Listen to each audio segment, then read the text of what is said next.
Get ready. Three, two, one, start.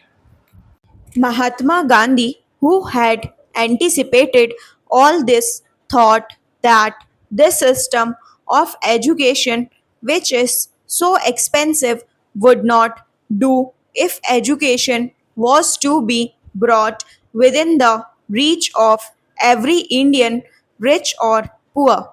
He therefore thought of a new system of education which has come to be known as basic education and which Indian and foreign educational experts have declared to be highly useful.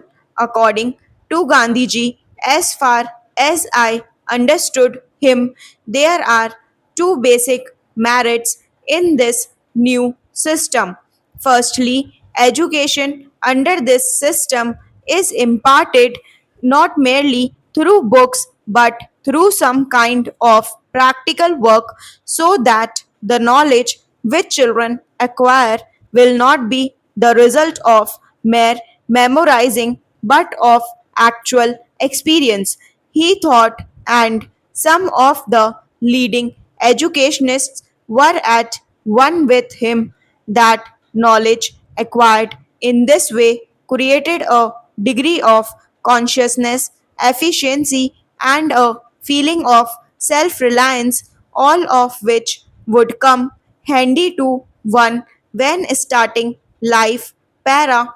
Secondly, the other merit in this system, according to him, is that it brings education for all within the pale of practical possibility, because the handicraft on which children would be working would bring some return in terms of money, which would go at least in part to meet the expenses of their education.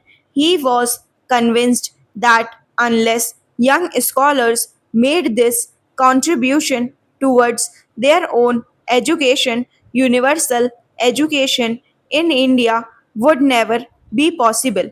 The result of all the discussions and experimentation in the field of education during the last 16 or 17 years is, in my opinion, the same that we arrived at in our discussions in the first conference held at Varda. Educationists had admitted the utility of the new system but considered children's contribution towards their education as not only impossible but undesirable. Our experience, on the other hand, has demonstrated both the utility as well as the practicability of the system. My remarks are essentially with reference to primary and secondary education. Little has been done so far to apply this system to higher education. It is not therefore possible to say anything about it on the basis of experience.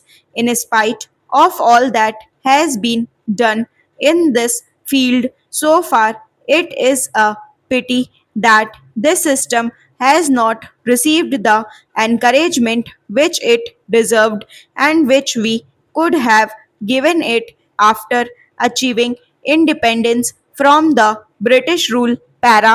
As far as I can say, the reason is that although the utility of the new system has been proved, our faith in the old system of education remains unshaken. That is also why most of those who are engaged in the work of education have not given much thought to the new system. All that we can say is that even today, the new system has not gone beyond the experimental stage. Our government has not decided to popularize it as a part of its constructive program let alone doing anything practical for it.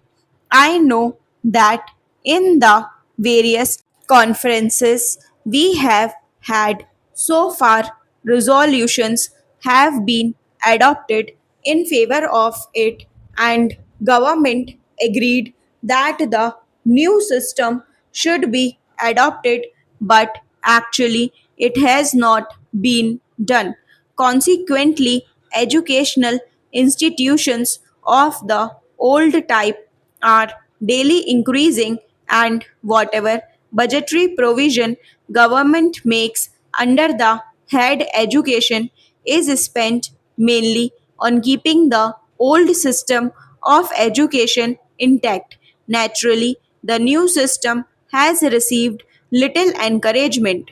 My own view is that unless fundamental changes are made in the current system, the sad state of affairs that we see today will become sadder. The feeling of discontent among the educated and their utter dissatisfaction with life will continue to grow. I would therefore urge that all those concerned with the education of children are educationists, universities, and the governing bodies of colleges and schools, education ministers, etc., should give not only theoretical consideration to this problem but do something practical to change the present system of education. Unless this is done, the problem would become more and more complicated. I am very happy that the Talimi Sangh has been carrying on its work undeterred by difficulties. I cannot say that its activities have influenced educational trends in the country to any considerable extent, but I must admit that whatever is being done by it, it is of great value to the country. Its usefulness would be realized when sooner or later, compelled by circumstances, we shall have to introduce fundamental changes in the system obtaining today. At that time, the experience acquired by workers of the Talimi Sangh will come handy. As I said earlier, our experiment in the sphere of primary and secondary education has been successful, and we can confidently recommend the new system to our countrymen at these two stages. We cannot say the same in respect of higher education in view of the inadequacy of our experience. Therefore, I attach great importance to your work. I hope the unfavorable atmosphere will not detract your workers and they would continue to do their job. Stop.